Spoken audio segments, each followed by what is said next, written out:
Welcome back to the show. This is the episode for Monday, April 19th, 2021. Thank you for joining me here. By the time you're hearing this, it's probably April 20th. It's about almost midnight here. And so happy 420, anyone who's still in high school. I was at a show tonight, and this guy, he was like 35 years old. He had a mustache. He's like, hey, it's 420 tomorrow. Anyone celebrating? I'm like, dude, you're 37. Okay, every day is 420 if you're an adult, all right? You don't need to run off into the woods with your buddies, you know. Anyone celebrating 420 that's over 20, you know, it's like, hey, let's evaluate where we are. Let's look at our choices, okay? Let's get off the couch, let's shave, and let's figure life out, you know. Dude, there was a guy at a comedy show tonight. He was in the back. He was in one of those, like the wheelchair with the little joystick, you know, like the fighter pilot wheelchair. And he had a whole online setup for Call of Duty. He brought his own router. He was running cables. Nobody said anything. I was like, hey, I was on stage. I'm like, does anybody notice the guy playing Call of Duty in the back? It was just unbelievable. It was like it was like those pictures of people who bring their whole desktop setup to like McDonald's. It was just like, what is going on? And he didn't give a shit, dude. Like the confidence of this guy to just bring his whole entire setup, computer monitor. He had the headset. He was talking. I'm like, I wanted to ask him. I don't know. I should have just asked him, like, hey, look, you know, what was going through your mind when you decided to just come into a bar and set up? He wasn't even drinking. He just, like, I guess it was the closest place to his house that had an outlet that was open, and so he could plug in and get online. It was just so weird, but so entertaining at the same time. And yeah, speaking of 420, I'm smoking these CBD joints. They don't get you high or anything, but they just make you kind of feel good. I don't know. It's it sounds corny. I'm trying to stop smoking. I'm trying to stop smoking weed. No, I'm just trying to slowly lean off. I don't need to be working at a dispensary in California. I mean, that'll make anyone go off the rails. I mean, we were doing like 6-10 joints a day just because everything was free, and they were like, try this, try that. The owner of the shop, as soon as you walked in, what are we smoking today? Go get something off the shelf. Just insane. So yeah, I'm trying to just pull it back here a little bit. I don't need to be just wrecked 24/7. You know, if I buy a yacht soon, maybe, you know. Drugs to me are like tattoos. Like, I don't have any tattoos. But I feel like to get a bunch of tattoos, you got to have steady income, you know. People that get it. I have a bit in my act. It's like someone who gets a full sleeve. Where I grew up, it was like everyone was getting the free tattoos because, you know, someone in high school, like, Randy got a tattoo gun. You know, his mom's letting us use it, so if you guys want him to practice on you, you know, then kids would show up. Yo, look, I got this freaking bear tattoo. I'm like, you sure? That looks like a beaver. And it's just like shitty, half-assed, free tattoos. That's what they would say. They're like, whatever, it was free. I don't give a shit. It was free. I had a friend who would just get hammered and then be like, you guys want to go get tattoos? It's like, no. I want to buy a house. I love that, dude. Someone who's covered in tattoos waiting for the bus. You're like, oh, man. That dragon on your arm. Yeah, that's the thing. Dude, they're so, like, if you want to really, like, if you're going to get tattoos, you got to spend money because you got to get, you know, you got to get something good. It's got to look good. It's got to be crisp. It can't fade. Like, people that have, like, just, like, faded tattoos. Like, yo, look at my sleeve, dude. It was only, this arm cost me $2,000. It's like, yeah, that's the down payment on a Honda Civic. What are you taking the bus for? Because because you needed to get a dragon on your arm. Cool, bro. Cool. Does that prevent people from stabbing you because you look like one of the triad Chinese gang members with that dragon on your arm? Anyway, dude, I just thought that was crazy. Oh, and I ran into somebody who I used to see in the New York scene at this Orlando mic. He was down here for a wedding, and he's like, oh, I figured I'd just check out the Orlando scene. So that was kind of cool talking to someone you used to see in New York City and just kind of reminisce on what it used to be. You know, I'm glad I got to see New York before it was completely destroyed. But yeah, like I said, I predicted in the beginning, I said Florida will be the final frontier as far as freedom goes, especially with this new law. Did you guys see this new Florida riot law? Governor Ron DeSantis said that you're legally allowed to run over rioters or protesters, which is, I don't know. It's I like it if it's not abused, like anything. So if you have, like where I was in LA, people were like driving a Prius through Hollywood and they were getting swarmed, like a crowd would form, and you got to get around the crowd, if like that's your street. And they were just pulling people, these rioters were just pulling people out of cars, beating them damn near to death, breaking their windows. And you couldn't do anything about it in LA. If you were to fight back, or if you ran somebody over, you would get charged.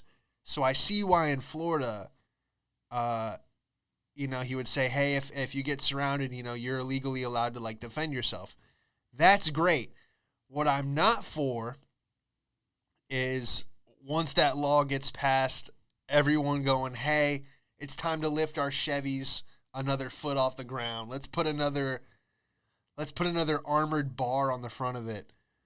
See how many we can run over. That's when it's going to get out of hand, when people are just purposely bowling with a Chevy Silverado, just Grand Theft Auto style. Then it's going to be a little different. Hey, maybe we should add some exceptions. Maybe allow it only to be self-defense. You can't go on the offensive. You can't have a turret out the top. Yeah, dude, we're talking about that. Maybe there is something in this joint. It's just CBD though. But yeah, I was talking to a few comics about that tonight, and there's supposed to be like I don't know if it was just bar talk or it was like an actual thing. I haven't looked it up, but he said something about you can shoot looters even if it's not your business. Like if someone's stealing something, you can just shoot them. I'm like, I don't know if that's, but maybe that's a thing. I don't know. I feel like we're slowly going to go back to the Wild West. Everyone's trying to ban guns. Like, oh, there's a shooting. We got to get rid of guns. But it's like, I don't know. You see some of these states, a lot, like 7 new states just signed a law where you can have a concealed weapon without a permit. So it's just, that's technically back to the Wild West when everyone's just strapped. Then bartending will be a dangerous gig again. Every Wild West movie, someone would just come through the saloon, the bartender's cleaning the glass, and then just blah, blah, blah, blah. The bartenders in the Western movies, they were either like the baddest person in the bar, or they would just get shot immediately. They're either like, what are you drinking? Blam, blam, blam.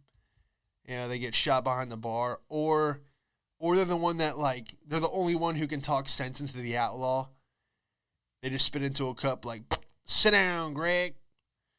Sit down, Dirty Harry. He's like, all right, Bob, sorry for the trouble. Just like, the guy will kill everyone in the bar, but the bartender's like, hey, let's settle down. He's like, all right, Jerry, I hear you.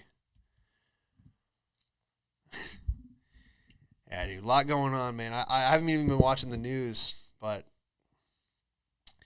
just, I had to now. I don't even know. Anyway, we're 9 minutes in. Shit. Yeah, dude, it was a good night. It's freaking hot in here. I gotta get like one of those ACs that you can hook up to the wall that are like silent, just to keep the mic quiet. But yeah, man, I accidentally looked at a Yelp review I was going to order some food, and I started reading people's Yelp reviews. You have to. It's just, I don't know, if I was a dictator, man, I would put hits out on people. Now, what if that needs to be the next movie? I might write this. An assassin that kills people that leave Yelp reviews. They're like, oh, there wasn't enough mayo on the bun. And they're like, what are you talking about? They're like, we read your review. Like, no, please, I'll stop leaving reviews. Yeah, Tiffany C here. There was a skating rink down the street, and I clicked on it because I'm like, people still go to skating rinks. And the first review was a 1-star from Tiffany C. So I'm like, oh, I got to read this. She writes, I really, really wish I could give 0 stars. A Friday night open skate was a hot mess. No one was wearing a mask, and no one was enforcing it. Yeah, no one wants to skate with a mask on. All these people working out with masks, they're going to fucking have serious lung problems, constricting their breathing. She said over 200 people were in the rink, and it was the beginner rink. The advanced skaters were constantly tapping my back and pushing me and making comments. I was being too slow. The halls were so crowded, there was not a moment. I was even 2 feet away from someone. Oh no, Tiffany. I spent $12 for admission, and frankly, that's all they cared about. How can someone learn to skate and find a new hobby when newbies are looked down and faster skaters push them down? It's sad to see a rink I've been going to since middle school has turned into a money scheme. Yeah, it's always been a money scheme. Tiffany, she's left 15 1-star reviews. 15. These people are miserable. I bet they go out just to be like, oh, I can't wait to go home and comment about how the waiter looked at me wrong. Bunch of losers. Yeah, dude, if I was a dictator, I would be putting people in vans that leave Yelp reviews and people that make that right. You know the people that make a right turn when you're trying to make a right and you could have went the whole time, but they didn't let you know they were turning? Oh, my God. Dude, I would make those people... You want to talk about sweatshop labor? I would make people make turn signals the rest of their life. It would just hear 24/7. It'd be like Chinese water torture, but with the blinker sound. Like a smoke detector. I was just thinking about this the other day. When I lived in Brooklyn, we moved into a brand new renovated apartment, me and my buddy Danny. And we kept hearing this smoke detector beep, and we thought we were going crazy because I would go down to the other end of the apartment, and I'd be like, it's not mine. And then Danny would have a smoke detector in his room, and he'd be like, oh, it's not mine either. And then we only had like 3 or 4 smoke detectors in this place, and we couldn't figure out which one was beeping. And we were going absolutely fucking insane all night. Deet! Deet! And we're just like, where is this coming from? Like, it literally drove us insane. Like, he worked from home. People on his conference calls are like, can someone get a fucking 9-volt? You know, like, you'd hear him go off. And he's just like, dude, we can't find the smoke detector. Finally, we got a hold of this Jewish maintenance guy. He comes through, and he brings the previous floor plans, like what the apartment looked like before.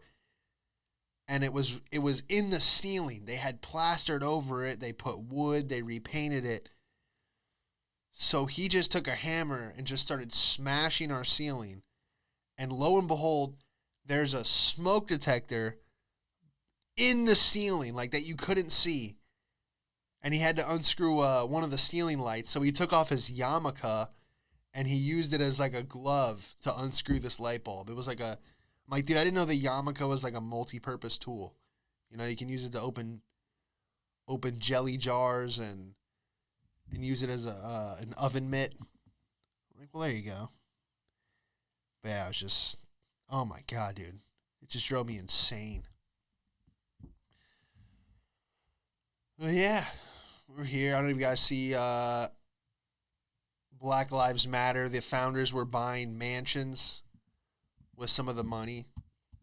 And what do you expect? I mean, the money's going somewhere. You know, all these charities, no one ever questions. Once you donate, the money just kind of silently goes somewhere.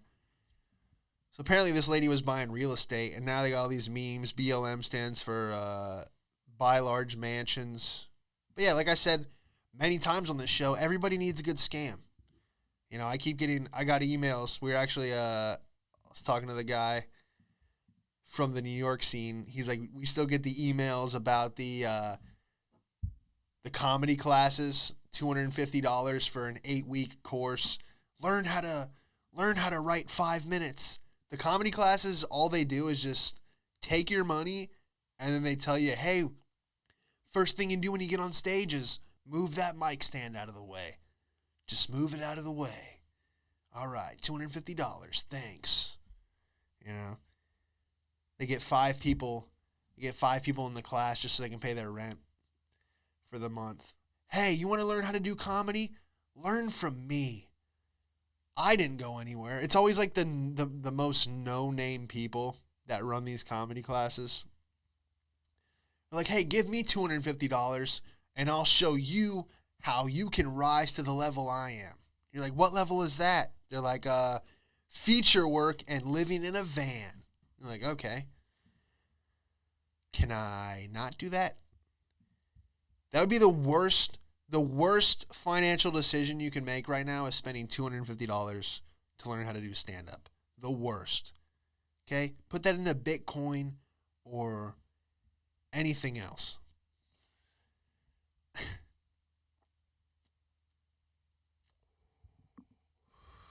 So yeah, Saturday I went down to Margaritaville. It's this resort in Orlando. They have a comedy club in there. Seeing my buddy Ross. He was headlining. And it was like in a conference room. And it was awesome, man. Just like no one wearing masks. Bunch of people in Hawaiian shirts. The bartender was telling me, he's like, oh man, it's been going absolutely insane. He's like, everyone's here from up north. Everyone's on vacation. They've been cooped up a year. And he's like, people have just been going insane. So the show was cool. People were laughing at literally everything. There were some comics that got way more laughs than they should have. I'm not saying that because I'm biased. I'm just saying that because these people were just hammered and just ready to. Dude, you could have shot somebody on stage. You could have been like, ha ha ha, blam, shot someone in the front row, and they wouldn't have even gave a shit. They'd be like, do it again, shoot somebody else. Anything goes, dude. It was just had a little bit of everybody in there. But Nancy and I were walking through there. There was no security. There was no. They had a guard gate at the front, but they had the gate wide open. And Nancy and I were looking at each other like, we could just come here and just tell people that, you know, either our friends are staying here. We could just hang out in the pool, in the lounge. Could just totally just run a scam out of that place. They had free parking. You know, I might just go hang out at the pool down there and just act like I live in a resort. So yeah, that was cool, man. Hopefully I submitted some stuff, so maybe I'll start getting some spots down there. But yeah, it's weird, man, going from New York to LA. Anytime you like move cities in comedy, if you're not at a certain level, it's almost like wiping your slate clean. You know, like you bring everything you learn from New York to LA, and I feel like I hit the ground running there. But then like you come back to Orlando, and it's just like, you know, a new city comedy wise, just trying to figure out where everything is, who to talk to. It's like a whole new landscape, but we're navigating. What else is going on, man? Oh, you guys see this happened kind of close to me. The Cocoa Beach Airshow. They're flying all these planes, and one of the World War II planes crashed. It wasn't bad. The guy looks like he lost his engine power and just came in. He landed probably like 20 feet off the beach, like right where kind of the surfers would be. And dude, this lady's reaction, hopefully it's not too loud, is the funniest, like half-ass, she doesn't care. Listen to this. Here's the plane coming in. Oh, God. Oh, my God. Oh God. Oh God.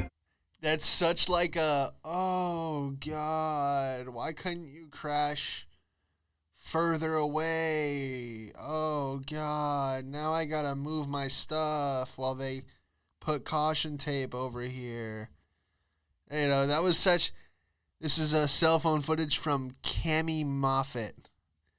You know, she's just absolutely hammered on vacation and this plane's coming in. And she's just, oh, God. Now I gotta move my cooler. Oh God. Sounds like she's like getting off to the fucking plane crash. If I had told you, if I just played that audio and didn't give you any context, you'd think that she's like, oh, I love when World War II planes go down. God. Oh, yeah. Why are we still flying World War II era planes? It seems kind of like dumb, don't you think? Having just some guy flying a plane from 1940. Let's put those in a museum, okay? That's why I never go to air shows, because there's like so many YouTube videos of them crashing. Why would I be near? I don't even go to like car shows where they're drifting in like public. Like I'm not gonna be someone in the crowd that just gets a fighter jet wing to the head. You know what I mean? I'm good. It's a fighter plane. Good. Go fight with it. Don't fucking barrel roll over a crowd of drunk assholes at a beach. They got some 80-year-old guy flying this World War II plane. He's like, I used to take out so many Japanese with that thing. Now look at him just landing on the beach. Oh, God. That was so funny. World War II planes. That's like, I don't even know. There's not even a good, like, there's not even a good comparison to that. You know? It's like, what else do you use from the, that's like if I pulled out a rotary phone and, like, just to make calls. You just look like kind of like it's not even a good example. It's just like, yeah, stop flying planes from World War II.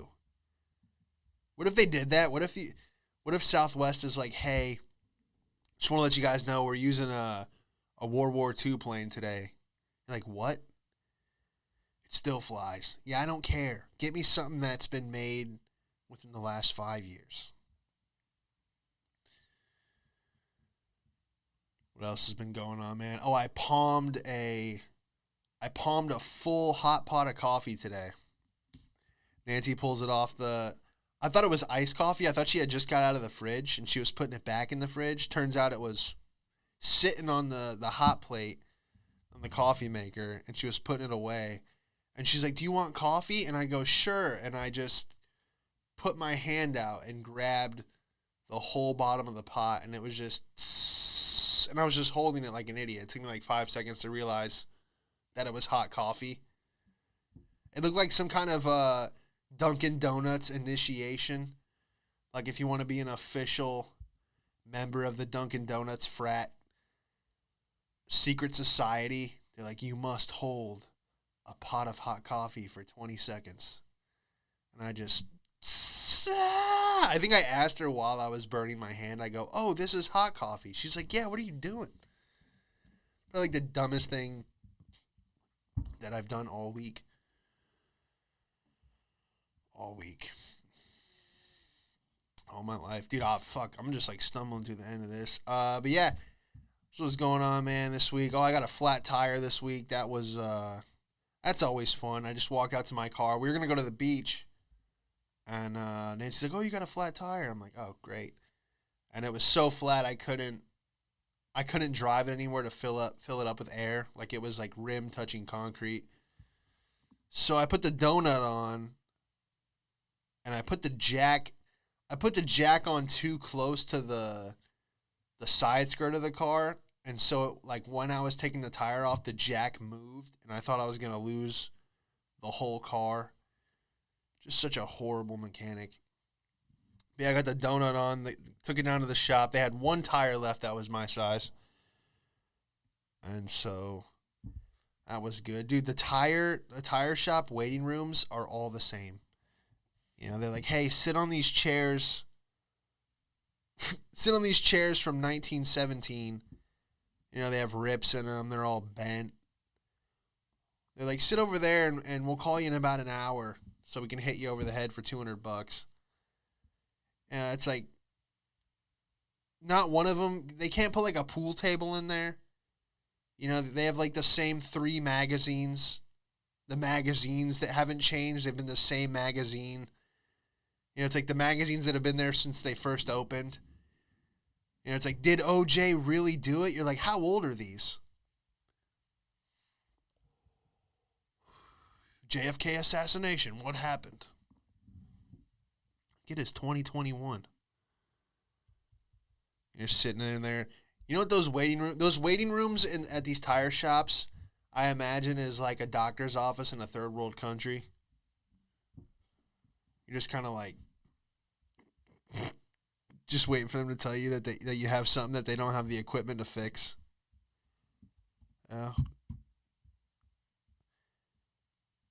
Anyway. Well, yeah, I think that'll do it for the episode. Another late night show. I got some new videos coming out this week on the Instagram. And yeah, I got all the videos on YouTube if you guys like the show. Man, I can't believe I've almost been doing this a year. I think this is episode 46. Episode 52 will officially be a year. But yeah, thank you guys for being here and coming back every week. And hope you get a few laughs. This is kind of just help. If you're listening to the show, you're basically hearing the writing process. You know, I'm just throwing a few things out there, and if I can take it to the stage, cool. If not, it's just kind of a verbal diary. I'm trying to get Jake and Joe back on the show. They have the podcast Cup of Jokes, so go check that out. And yeah, we'll see you guys next Monday. You've seen him perform all over LA. Give it up for Sean Madden, everybody.